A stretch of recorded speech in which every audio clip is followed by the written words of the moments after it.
Hello, listeners. My name is Cliff Ratza.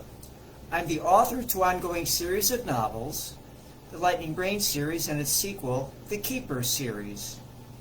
And in addition to being an author and a writing coach, I teach at universities and have a consulting business. If you would like to learn more about me, my books, and my writing coach activities, please contact Prime Solutions via the lightningbrainseries.com website. I try to make videos that I think authors and writers, as well as most people, might enjoy listening to. I want to cover material in a manner that you might not see on the news or in other YouTube or similar videos. I figured that if I can't find a different point of view, there's no reason for me to make a recording of something you can find elsewhere. Well, the title of this video is The Artistic Eye versus the Audience Point of View. And all listeners are in an audience for some form of art, be it literature, music, or painting. But ask yourself this question: how much of modern and postmodern art do you like? This question has been a topic of debate for well over 100 years. Some scholars proclaim that artists must lead the public into new forms of art because they know best what is beautiful. But others say that leaving the audience behind will empty museums, concert halls, and theaters. And two recent books highlight the still continuing debate.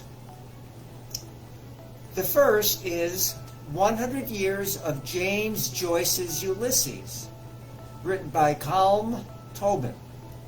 The book explains why Joyce's stream of consciousness literary artistry still sparks pros and cons, and why many of today's fiction writers strive to push the envelope of creative writing.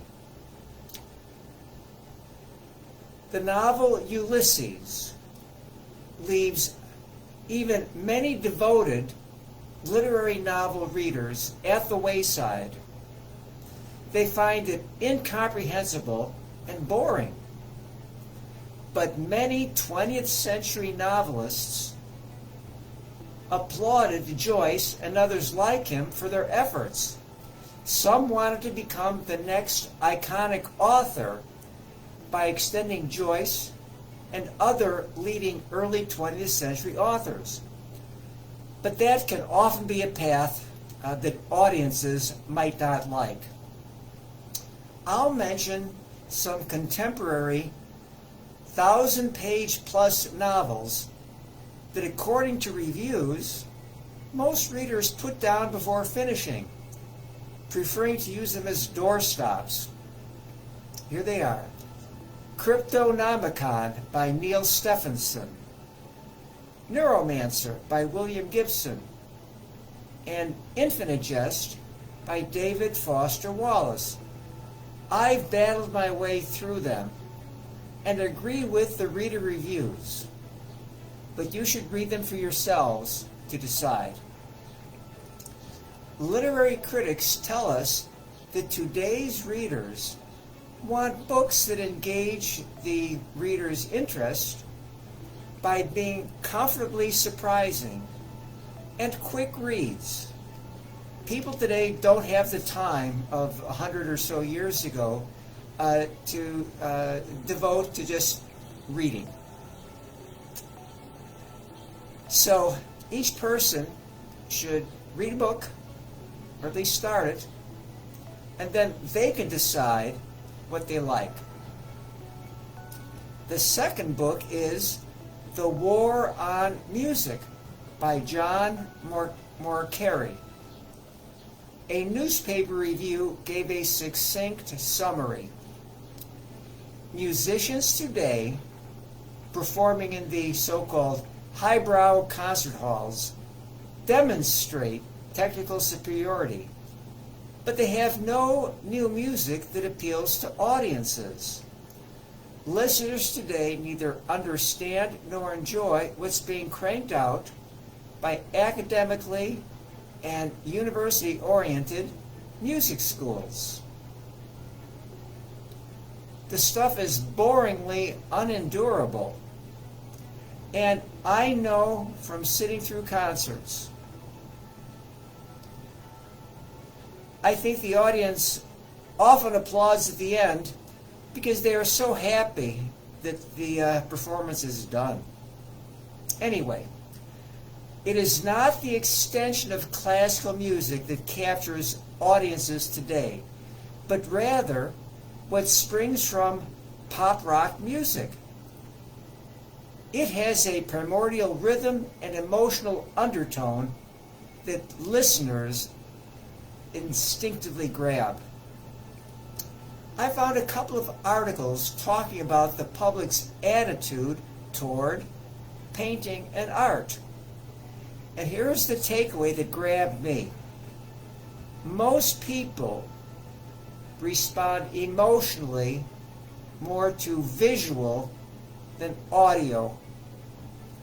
Our brains have so much more space devoted to sight rather than sound. When we go to movies, the cinematic special effects draw us in. And by the way, the word cinema comes from the Greek word kinema, which means movement or motion. And painting, coming during or after the Enlightenment and continuing today, is impressionistic and forward-looking, giving viewers the opportunity to interpret for themselves what the artist is getting across.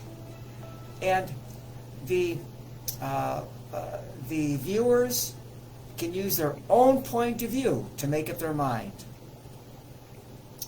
Now, there is much more to consider regarding the contemporary art world, but I hope that what I've said piques your interest. And if so, why not talk about it with your friends? I think you'll have a spirited discussion. So I will end here and say thank you for watching. And of course, bye-bye until next time.